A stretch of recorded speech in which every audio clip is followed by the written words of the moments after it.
rezultat bo'lmaydi agar farzandingiz bilan o'zingiz uyda mustaqil shug'ullanmasangiz. Mani bitta patsiyentim borlar, har 2 oy davomida lecheniyaga keladi. Lecheniya davomida men ularga 10 kun etap-etap qanaqa mashg'ulot qilishligini ko'rsatib boraman va 2 oy davomida o'zlari uyda shug'ullanadi.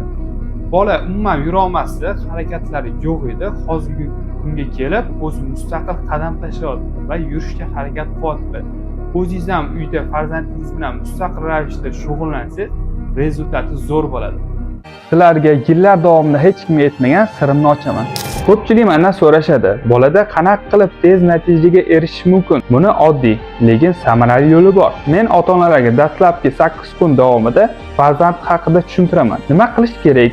Bosqichma-bosqich ko'rsataman. Keyingi 9-10 kuni ota-ona o'z farzandi bilan uyda shug'ullanishi kerak LFK mashg'ulotlarini to'g'ri bajarishni o'rgataman. Kuniga 1-2 mahal muntazam shug'ullanish va belgilangan tartibga rioya qilish orqali bolaning rivojlanishida aniq o'zgarish seziladi.